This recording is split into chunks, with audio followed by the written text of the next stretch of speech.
Hey there, I'm Officer Michelle Moore. I'm with the Blaine Police Department, and today I'm going to show you our mobile office on wheels, our squad car. So why don't we just hop right in and I'll show you what I do.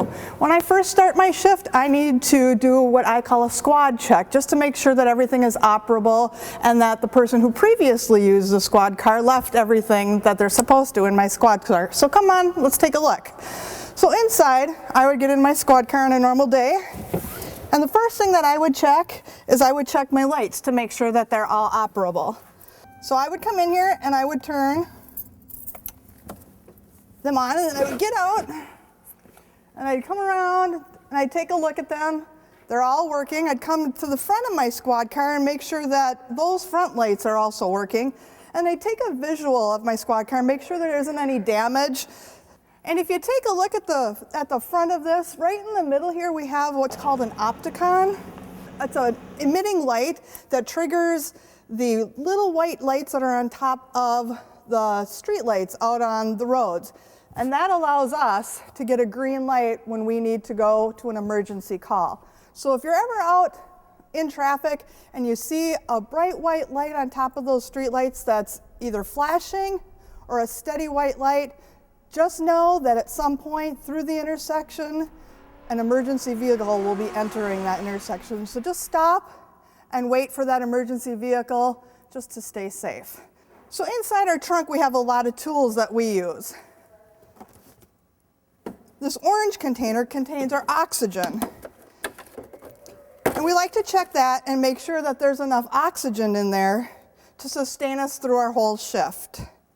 So we would just turn that on, make sure that there's the correct PSI, which is the pounds per square inch of oxygen, and then we shut that up. And then we have a first aid kit back here, and I just quick go through that and make sure that there's things in here that we need.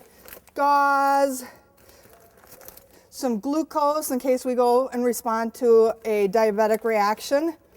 And if we ever encounter anything sharp, such as needles or anything like that, we have a specific place that we would discard them right here on our squad car. We also have something, these are what you would know as spikes. There are stop sticks in case we're ever in a situation where we would need to throw these on the street. We would throw them across the street to hopefully stop a car that maybe we were trying to get stopped and they weren't cooperating. This red bag is something that we call a Mustang Suit. It's a cold water rescue suit. We'll talk more about that at the end with Lieutenant Dan. This is my office, basically. In this bag here, I have everything that I need for the whole entire day. I have forms, I have maps, I have citation tickets, extra handcuffs, anything that I would need for the whole day, I have right here, so I don't need to go back to the office to get anything. It's all contained right here. And we also have another bag right here, you can see on the floor, that contains other items that we use. This box right here is a PBT, or a portable breath test. And this is something that we use to just help us gauge the level of alcohol that somebody might have in their system. And this unit here, we'll set it on the top of the squad car over here so you can get a look at it. This is what we call a defibrillator, an AED, an automatic external defibrillator. And what it is, it's kind of like what you see on TV, like on your ER or your Grey's Anatomy, where they shock people and then their heart starts up. But we carry these portably with us, and every squad car has one, so we're always equipped. And we just make sure that it's operable by checking this light here, and notice that it's green. That means it's in good working order.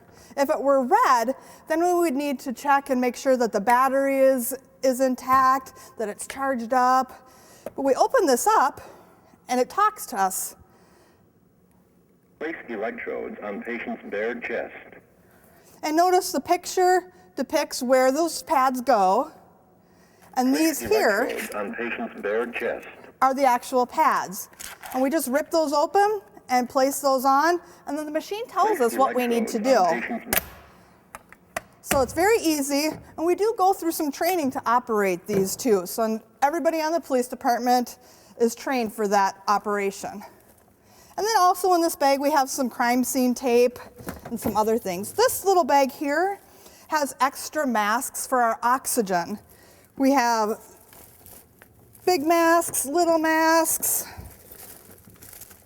what we call an ambu bag with a pod system that we use. So in case we ever need anything, again, we don't have to go anywhere because it's all right here in our squad car. Let's go around to the other side and I'll show you the radar. I bet you'll be interested in that. Every day before and after our shift, we calibrate our radar.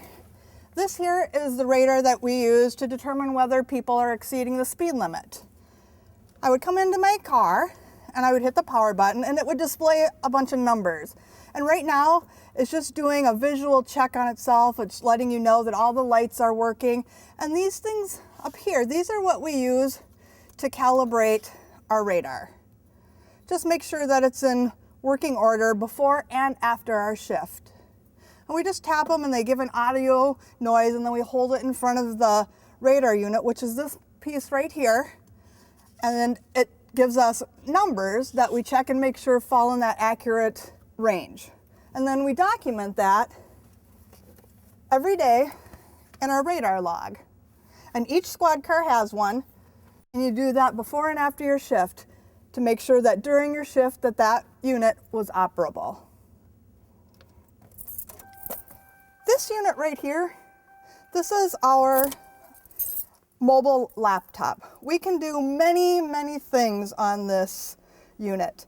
When we get dispatched a call, it comes up on this screen here, and it tells us a lot of really good information.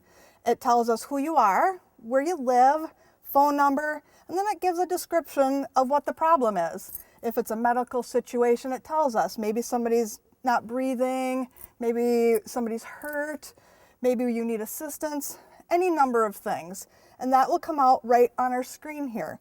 We also have access to previous police reports, so that if we do get a call of a situation that we need to know a little bit more of, we can have access to that right here in our car and find out what types of calls that we've had at that house before, so that we can stay safe and so that we can better help you too.